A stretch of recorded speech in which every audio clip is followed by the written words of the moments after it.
ನಮಸ್ಕಾರ, ಶುಭೋದಯ ಪ್ರೀತಿಯ ವೀಕ್ಷಕರೆಲ್ಲರಿಗೂ ಸಂಕಲ್ಪ ಸುದ್ದಿ ಕಾರ್ಯಕ್ರಮಕ್ಕೆ ಆತ್ಮೀಯ ಪ್ರೀತಿಯ ಸ್ವಾಗತ ಹೇಳ್ತಾ ಇರೋದು ನಾನು Anusha. So first time channel ವೀಕ್ಷಿಸ್ತಿದ್ರ ಅಂದರೆ ಈಗಲೇ ಚಾನಲ್ನ ಸಬ್ಸ್ಕ್ರೈಬ್ ಮಾಡಿ, ನಮ್ಮ ವೀಡಿಯೋಸ್ನ ಲೈಕ್ ಮಾಡಿ. ಇದೇ ಸೆಪ್ಟೆಂಬರ್ 14ನೇ ತಾರೀಕು, ಇನ್ನು ಕೆಲವೇ ದಿನಗಳಿರುವಂಥದ್ದು. ನೀವು ನಿಮ್ಮ ಕುಟುಂಬದವರು ಪ್ರತಿಯೊಬ್ಬರು ಕುಬೇರ ಸಭೆ ಕಾರ್ಯಕ್ರಮದಲ್ಲಿ ಪಾಲ್ಗೊಳ್ಬೋದು. ಇದ್ರ ಬಗ್ಗೆ ಸಂಪೂರ್ಣವಾಗಿರುವಂಥ ಮಾಹಿತಿ ಪಡ್ಕೊಳ್ಬೇಕಿದ್ದಲ್ಲಿ ಸ್ಕ್ರೀನ್ ಮೇಲೆ ಬರ್ತಿರುವಂಥ ನಂಬರ್ಸ್ಗೆ ನೀವು ಕಾಲ್ ಮಾಡಬಹುದು. ಇನ್ನು ಕಾರ್ಯಕ್ರಮದಲ್ಲಿ ನಮ್ಮ ಜೊತೆಲಿದ್ದಾರೆ ಸ್ಪಿರಿಚುವಲ್ ಗುರು ಡಾಕ್ಟರ್ ವಿಷ್ಣುದತ್ತ ಗುರುಜಿಯವರು. ಗುರುಗಳನ್ನ ಕಾರ್ಯಕ್ರಮಕ್ಕೆ ಬರ್ಮಾಡ್ಕೊಳ್ಳೋಣ. ನಮಸ್ತೆ ಗುರುಗಳೇ, ಕಾರ್ಯಕ್ರಮಕ್ಕೆ ಭಕ್ತಿಯ ಸ್ವಾಗತ. ಒಳ್ಳೆದಾಗಲಿ ಅಮ್ಮ. ಗುರುಗಳೇ, ಇವಾಗ ಈ ಕಾರ್ಯಕ್ರಮ ಶುರು ಮಾಡಿ ಸಾಕಷ್ಟು ವರ್ಷಗಳಾಗ್ತಾ ಬಂತು. ಸಿಕ್ಕಾಪಟ್ಟೆ ನಾಲೆಜ್, ಏನೇನೋ ಒಂದೊಂದು ವಿಚಾರ ಕೇಳ್ತಾ ಇರ್ತೀವಿ. ನಮಗೆ ಹೇಳಕ್ಕೆ ಅವಕಾಶ ಸಿಗುತ್ತೆ, ಅಥವಾ ಎಲ್ಲೋ ಕೇಳಿದಂಥ ವಿಚಾರನ ಪ್ರಶ್ನೆಯಾಗಿ ಉಳಿದ್ಬಿಡ್ತು ಅಂದರೆ ತಂದು ತಮ್ಮ ಮುಂದೆ ನಾನು ಇಡ್ತೀನಿ ಆ ಪ್ರಶ್ನೆ ನಿಮ್ಮ ಮುಂದೆ. ಈ ಅರಿಶಿಣದ ವಿಚಾರವಾಗಿ ನಾವು ಮಾತಾಡೋದಾದ್ರೆ, ಈ ಅರಿಶಿಣಕ್ಕೆ ಯಾಕೆಷ್ಟು ಮಹತ್ವ ಇದೆ ಅನ್ನೋ ಒಂದು ಪ್ರಶ್ನೆ ಮೂಡ್ತಿದೆ. ಯಾಕಂದರೆ ಈ ಮದುವೆ ಸಮಾರಂಭಗಳಲ್ಲಿ ನೋಡ್ತೀವಿ, ಅರಿಶಿಣ ಶಾಸ್ತ್ರ ಅಂತಲೇ ಮಾಡ್ತಾರೆ.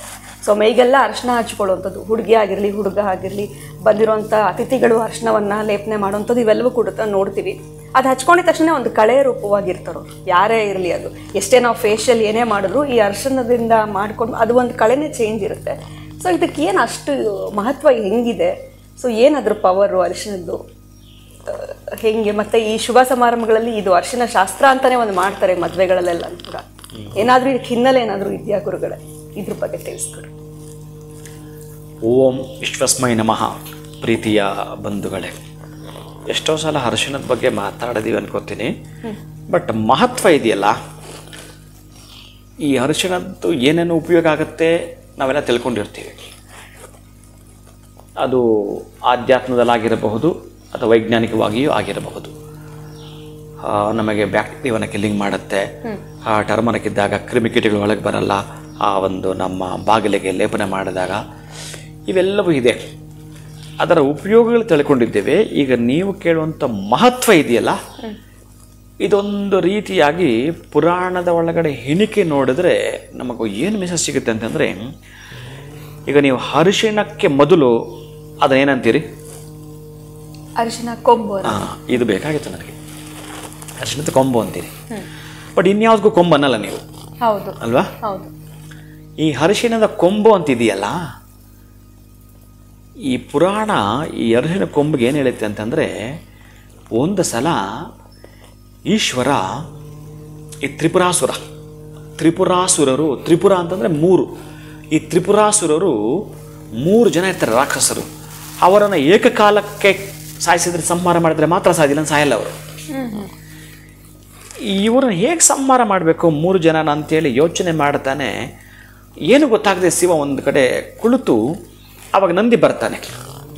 ನಂದಿನ ಕುರಿತು ಕೇಳ್ತಾನೆ, ಏನು ಶಿವ, ಯಾಕೆ ಇವತ್ತು ನೀನು ಹೇಗಿದೆಯಾ ಅಂತ ಕೇಳಿದಾಗ, ಏನಿಲ್ಲ ನಂದೀಶ್ವರ, ಈ ತ್ರಿಪುರಾಸುರನ ಸಂಹಾರ ಮಾಡಬೇಕಾದ್ರೆ ನನಗೆ ಏನು ಅಂತ ಐಡಿಯಾ ಹೊಳಿತಾ ಇಲ್ಲ. ಅವರನ್ನು ಏಕಕಾಲಕ್ಕೆ ಹೇಗೆ ಸಂಹಾರ ಮಾಡೋದು? ನೀನೇನಾದರೂ ಇದರಲ್ಲಿ ನನಗೆ ಸಹಾಯ ಮಾಡು ಅಂತ ಕೇಳಿದಾಗ ನಂದೀಶ್ವರ ಈ ವಿಶ್ವರೂಪ ದರ್ಶನ ಇದೆಯಲ್ಲ, ಅಷ್ಟೇ ಬೃಹದಾಕಾರವಾಗಿ ಬೆಳೆದು ಬಿಡುತ್ತಾನೆ. ನಂದೀಶ್ವರನಿಗೆ ಈ 3 ಕೊಂಬಿರುತ್ತೆ. ಈ ಎತ್ತುಗಳಿಗೆ ಅಸಲ ಕೊಂಬು ನೋಡಿದಿರಲ್ಲ, ಆ ನಂದೀಶ್ವರನಿಗೆ 3 ಕೊಂಬಿರುತ್ತೆ. ಆ 3 ಕೊಂಬುಗಳು 3 ವರ್ಣದ್ದಾಗಿರುತ್ತವೆ. 3 ವರ್ಣದ್ದಾಗಿರುತ್ತವೆ. ಅದರ 3 ಈ ಶೃಂಗಗಳು. ಆ 3 ಶೃಂಗಗಳಿಗೆ ಆ ತ್ರಿಪುರಾಸುರರು, ಯಾಕಂದರೆ ಅವರೊಂದು ಲೈನಿಗೆ ಬರಬೇಕು. ಆ ಲೈನಿಗೆ ಬಂದಿಲ್ಲ ಅಂದರೆ ಒಂದೇ ಲೈನಲ್ಲೇ ಕುಳಿತುಕೋಬೇಕು ಅದನ್ನು. ಈಗ ನೀವೇನಾದ್ರೂ ಬಾಣ ಬಿಡಬೇಕಂದ್ರೆ ಒಂದು ಗುರಿ ಬೇಕಲ್ಲ, ಹೌದು. ಹಾಗೆ ಈ ನಂದೀಶ್ವರ ಬೃಹದಾಕಾರವಾಗಿರತಕ್ಕಂಥ ಅವನ ಗಾತ್ರವನ್ನು ದೊಡ್ಡದು ಮಾಡಿಕೊಂಡಾಗ ಆ ಒಂದು ನಂದೀಶ್ವರನ ಕೊಂಬುಗಳು ಕೂಡ 3, ಈ ಲಾಸ್ಟಲ್ಲೊಂದು, ಈ ಲಾಸ್ಟೊಂದು, ಮಧ್ಯದಲ್ಲೊಂದು ಇರುತ್ತೆ. 3 ವರ್ಣದಿರುತ್ತೆ. ಮಧ್ಯದಲ್ಲಿರೋದು ಹಳದಿ ವರ್ಣದ ಕೊಂಬಾಗಿರುತ್ತೆ. ಆ ಹಳದಿ ವರ್ಣದ ಕೊಂಬುಗೂ ಈ ಕಡೆ ಆ ಕಡೆ ಇರತಕ್ಕಂತಹ ಬಿಳಿಯ ಮತ್ತು ಕೆಂಪು ವರ್ಣದ ಅಷ್ಟೂ ಕೊಂಬುಗಳು ಕರೆಕ್ಟಾಗಿ ಆ ಒಂದು ರೇಖೆಯಲ್ಲಿ ಬರ್ತಾರೆ. ಆ 3 ರಾಕ್ಷಸರು ಅವರು ಇರೋದನ್ನು ಹುಡುಕಿ ಆ ಲೈನಿಗೆ ತಂದಿರ್ತಾನೆ.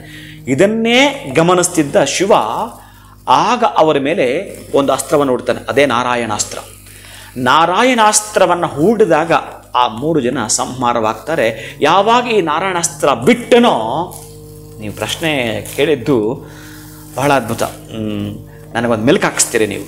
ಹಾಗೆ ಆ ಮಧ್ಯದಲ್ಲಿರ್ತಕ್ಕಂತಹ ಕೊಂಬಿತ್ತಲ್ಲ, ಈ ನಾರಾಯಣಾಸ್ತ್ರ ಬಿದ್ದು ಕೂಡಲೇ ಅವ್ರ ಸಂಹಾರ ಆದರೂ ಅದು ಸ್ವಲ್ಪ ಮುರಿದು ಬಿಟ್ಟು ಕೆಳಗೆ ಬಿದ್ದೋಗುತ್ತೆ.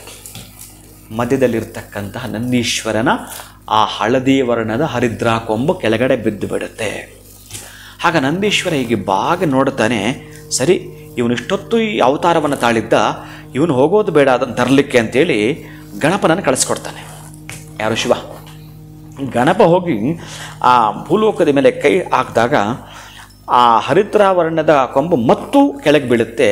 ಬಹುಶಃ ಇದು ಭೂಲೋಕದಲ್ಲೇ ಇದ್ದರೆ ಮಂಗಳಪ್ರದವಾಗತ್ತೆ ಅಂತೇಳಿ ಶಿವನಿಗೆ ಈ ಮೆಸೇಜನ್ನು ಕೊಟ್ಟಾಗ ಗಣಪತಿ ಹೇಳಿದ್ದು ಕರೆಕ್ಟ್, ಇದು ಹಾಗೇ ಇರಲಿ ಅಂಥೇಳಿ ಆವಾಗ ಆ ಒಂದು ನಂದೀಶ್ವರನ ಮಧ್ಯದ ಹರಿದ್ರಾವರ್ಣದ ಕೊಂಬು ಭೂಮಿಯಲ್ಲಿ ಬಿದ್ದು ಈ ಅರಿಶಿನ ಕೊಂಬಾಯಿತು. ಈ ಅರಿಶಿನ ಕೊಂಬು ಭೂಮಿಯಲ್ಲಿ ಬಳಸ್ತಕ್ಕಂಥ ಪ್ರತಿಯೊಬ್ಬರ ಮನೆಯಲ್ಲೂ ಐಶ್ವರ್ಯದ ಸಂಕೇತವಾಗಿರಲಿ. ನೀವು ನೋಡಿ ಇದಕ್ಕೆ ಎಷ್ಟು ತಾಕತ್ತಿದೆ ಅಂತಂದರೆ, ನೀವು ಹೇಳಿದಾಗ ಎಲ್ಲ ಸಡಗರ ಸಂಭ್ರಮದಲ್ಲೂ ಪೂಜೆಯಲ್ಲೂ ಕೂಡ ಅರಿಶಿನವಿಲ್ಲದೆ ಸಾಧ್ಯವೇ ಇಲ್ಲ ನಿಮ್ಮ ಪೂಜೆ. ಹೌದು. ಅಷ್ಟೇ ಯಾಕೆ, ನಿಮಗೇನಾದರೂ ತಾಳಿ ಇಲ್ಲ ಅಂತಂದರೆ ತಾಳಿ ರೂಪದಲ್ಲಿ ಕಟ್ಟೋದೇ ಅರಿಶಿನ ಕೊಂಬನ್ನು. ಇನ್ನು ಅರಿಶಿನ ಕೊಂಬು ತಾಕತ್ತು ಎಷ್ಟಿರ್ಬೋದು? ಒರಿಜಿನಲ್ ಹೇಳಬೇಕಂದ್ರೆ ಅದೇ ತಾಳಿ. ಅಷ್ಟೊಂದು ಅದ್ಭುತವಾಗಿರತಕ್ಕಂಥದ್ದು ಮಂಗಳದ ವಸ್ತು ಅದು. ಅಂತಹ ಗಣಪತಿ ಮುಟ್ಟಿದಾಗ ಗಣಪತಿ ಕೂಡ ಇದರ ರೂಪದಲ್ಲಿ ನಾನು ಯಾರು ಪೂಜಿಸ್ತಾರೋ ಅವರ ಮನೇಲಿ ನಾನು ಇರ್ತೀನಿ ಅಂತ ಹೇಳಿರ್ತಾನೆ. ಶಿವ ಹಲ್ಲೆ ಬಿಡು ಅಂದಾಗ ಈ ರೂಪದಲ್ಲಿ ಅದನ್ನು ಎತ್ಕೊಂಡು ಕೂಡಲೇ ಅವನ ದೇಹವೆಲ್ಲ ಒಂದು ಕಂಪನ ಶಕ್ತಿ ಬಂದ್ಬಿಡುತ್ತೆ. ಗಣಪತಿ ಕೂಡ ಅಂತಹ ಶಕ್ತಿ ಈಗಲೂ ಕೂಡ ಅಷ್ಟೇ. ನೀವು ನಂದಿಯನ್ನು ನೋಡಿ, ಈ ಮಧ್ಯದಲ್ಲಿ ಒಂದು ರೀತಿಯ ಗೋಪುರಾಕಾರ ಇರುತ್ತೆ, ಅದೇ ಆ ಕೊಂಬು. ಅದು ಮುರಿದಿದ್ದಕ್ಕೆ ಹಸುಗಳಲ್ಲಿ ಬೆಳೆಯಲ್ಲ. ಈ ಎರಡೂ ಕೊಂಬುಗಳಿರ್ತವೆ, ಮಧ್ಯದಲ್ಲಿ ಕಟ್ಟಾಗಿ ಬಿದ್ದದಕ್ಕೆ ಸ್ವಲ್ಪ ಅಲ್ಲಿ ಉಬ್ಬು ರೀತಿಯಲ್ಲಿ ಇರುತ್ತೆ. ನಂದೀಶ್ವರನಿಗೆ ಹಸುಲೆಯಲ್ಲಿ ಗಮನಿಸಿ ನೀವು, ಹಾಗಿರುತ್ತೆ. ಅದು ಮೊಟಕಾಗಿರುತ್ತೆ. ಈ ಕೆಲವೊಂದು ಪವಾಡ ಮಾಡ್ತಕ್ಕ ಹಸುಲು ಕೆಲವು 3 ಇದ್ದಾವೆ. ನೀವು 3 ಕೊಂಬು ಕೂಡ ನೋಡ್ಬೋದು, ನೋಡಲಿಕ್ಕೆ ಸಿಗ್ತವೆ. ಆ ಒಂದು ಆ ನಂದೀಶ್ವರನ ಕೊಂಬು ಕೆಳಗಡೆ ಬಿದ್ದು ಹರಿದ್ರ ಆಗಿದ್ದರ ರೂಪ ಪ್ರತಿ ಮನೆಯಲ್ಲೂ ಅರಿಶಿನ ಆ ಹರಿದ್ರ ವರ್ಣದೇದಾಗಿತ್ತು. ಅದಕ್ಕಾಗಿ ಆ ಅರಿಶಿನ ಅಲ್ಲಿಂದ ಭೂಮಿಗೆ ಬಿದ್ದು ಪ್ರಾರಂಭ ಆಯಿತು ಅಂತ. ಇನ್ನು ಇದಿತ್ತು ಅಂತಂದರೆ, ಯಾವ ಮನೆಯಲ್ಲಿ ಈ ಅರಿಶಿನ ಇಲ್ಲವೋ, ಯಾರ ಮನೆಯಲ್ಲಿ ಈ ಅರಿಶಿಣದ ಕೊಂಬಿರಲ್ವೋ ಅದು ದಾರಿದ್ರ್ಯಕ್ಕೆ ಸೂಚನೆ ಅಂತ, ಅದು ಅಮಂಗಳಕ್ಕೆ ಸೂಚನೆ ಅಂತ. ಎಲ್ಲಿ ನಿಮಗೆ ಮಂಗಳ ಬೇಕೋ ಅಲ್ಲಿ ಅರಿಶಿಣದ ಕೊಂಬು ಬೇಕು ಅಂತ. ಆ ಅರಿಶಿಣದ ಕೊಂಬು ನಿಮ್ಮ ಮನೇಲಿ ಇತ್ತು ಅಂತಂದರೆ ನೀವು ಶಾಸ್ತ್ರಕ್ಕೆ ಒಂದು 2 ತಂದಿರ್ತೀರಲ್ಲ, ಅದು ಅಲ್ಲ. ಅಂದರೆ ಇವತ್ತೊಂದು kg ತಂದಿಟ್ಕೊಂಡ್ಬಿಟ್ರೆ ನಾಳೆನೂ ದುಡ್ಡು ಬರಬೇಕು ಅಂತಲ್ಲ. ಒಟ್ಟಾರೆಯಾಗಿ ಅರಿಶಿಣ ಕೊಂಬು ಯಾವ ಮನೇಲಿ ಇರುತ್ತೋ ಅದೊಂದು ರೀತಿಯ ಮ್ಯಾಗ್ನೆಟ್ ಇದ್ದ ಹಾಗೆ. ಆ ಮ್ಯಾಗ್ನೆಟ್ ಕೆಳಗಡೆ ಹಾಕಿದ್ರೆ ಮಣ್ಣು ತಗೊಳ್ಳಲ್ಲ, ಕಸ ತಗೊಳ್ಳಲ್ಲ, ಕಡ್ಡಿ ತಗೊಳ್ಳಲ್ಲ, ಏನು ತಗೊಳ್ಳಲ್ಲ, ಅದು ಐರನ್ ಎಳ್ಕೊಳ್ಳುತ್ತಲ್ಲ. ಹಾಗೆ ಅರಿಶಿಣ ಇದ್ದರೆ, ಆ ಅರಿಶಿಣದ ಕೊಂಬಿದ್ದರೆ ನೀವು ಆ ಮಂಗಳ ವಸ್ತುಗಳನ್ನು ಹೀಗೆ ಕೆನ್ನೆಗೆ ಬಳೆದುಕೊಳ್ಳೋದು, ನಿಮ್ಮ ಮನೆಯ ಮುಖ್ಯ ದ್ವಾರಕ್ಕೆ ಬಳೆಯೋದು. ಅದಕ್ಕೆ ಹರಿದ್ರಾ ಗಣಪತಿ ಅಂತ ಪೂಜೆ ಮಾಡ್ತಾರೆ. ಯಾರು ಈ ಅರಿಶಿಣದಿಂದ ಮಾಡಿರತಕ್ಕಂತಹ ಗಣಪನನ್ನು ಇಟ್ಟು ಹರಿದ್ರಾ ಗಣಪತಿ ಪೂಜೆಯನ್ನು ಮಾಡ್ತಾರೋ ಶೀಘ್ರಮೇವ ಐಶ್ವರ್ಯ ಪ್ರಾಪ್ತಿ ಅಂತ ಹೇಳ್ತಾನೆ. ಅಂಥ ಶೀಘ್ರ ಐಶ್ವರ್ಯ ಬೇಕು ಅಂತಂದರೂ ಕೂಡ ಈ ಹರಿದ್ರಾ ಗಣಪತಿಯನ್ನು ಆರಾಧನೆ ಮಾಡ್ತಾರೆ. ಇನ್ನು ಅರಿಶಿನ ಕೊಂಬಿಟ್ಟು ಅಂತರೂ ಮನೆಯಲ್ಲಿ ಬೆಳಸದಲ್ಲ. ಅಷ್ಟೊಂದು ಶಕ್ತಿ ಸಾಮರ್ಥ್ಯ, ಅಷ್ಟೊಂದು ಮಂಗಳದ ಕೆಲಸಗಳು ನಿಮ್ಮ ಮನೆಯಲ್ಲಿ ಜರುಗುತ್ತವೆ. ಇದು ಅರಿಶಿಣದ ಕೊಂಬಿನ ಒಂದು ತಾಕತ್ತು. ಗುರುಗಳೇ, ಇಷ್ಟೆಲ್ಲ ಇದಕ್ಕೆ ಪವರ್ ಇದೆ ಅರಿಶಿನ ಕೊಂಬುಗೆ ಅಂದರೆ ನಮ್ಮ ವ್ಯಾಲೆಟಲ್ಲಿ ಕೂಡ ನಾವು ಇಟ್ಕೊಳ್ಬೋದಾ ಗುರುಗಳೇ? ಏನಾದರೂ ಮನಿನ ಅಟ್ರಾಕ್ಟ್ ಮಾಡೋಕ್ಕೂ ಹೆಲ್ಪ್ ಮಾಡುತ್ತಾ? ಅದನ್ನೇ ನೀವೇನಾದರೂ ಇಟ್ಕೊಳ್ತೀನಿ ಅಂತಂದರೆ ಅಭಿಮಂತ್ರಿತವನ್ನು ಮಾಡು ಅಂತ ಹೇಳ್ತಾನೆ. ಯಾವ ರೀತಿ ಅಭಿಮಂತ್ರಿತ ಮಾಡ್ತೀರ ಅಂತಂದರೆ, ಈಗ ನಾನು ಹೇಳಿದೆ, ಗಣಪತಿಯನ್ನು ಪೂಜಿಸುವಂಥದ್ದು, ಆ ಪಿಲ್ಲಾರ್ ಹರಿದ್ರಾ ಗಣಪತಿಯನ್ನು ಮಾಡುವಂಥದ್ದು, ಅದರ ಪಕ್ಕದಲ್ಲಿ 2 ಇಟ್ಟು ಆವಾಹನೆ ಮಾಡಿ ಈ 2 ಅರಿಶಿನ ಕೊಂಬುಗಳಿಗೆ ನಾನು ಕೆಲವೊಬ್ಬರಿಗೆ ರೆಮಿಡಿ ಮಾಡಿಸ್ತೇನೆ. ಆ ರೆಮಿಡಿ ಮಾಡಿಸುವ ಕೆಲವರಿಗೆ ಇದನ್ನು ಜಾಸ್ತಿ ಒತ್ತು ಕೊಟ್ಟಿರ್ತೇನೆ ಈ ಪದಾರ್ಥಗಳಿಗೆ. ಅವರು ವಾಟರ್ ಟಬ್ಬಲ್ಲಿ ನಿಂತಿರಬೇಕು, ನನ್ನ ಮಂತ್ರ ಕೇಳಿಸ್ಕೊಳ್ಬೇಕು, ಆ ವಸ್ತುಗಳ ಕೈಲಿ ಹಿಡ್ಕೋಬೇಕು.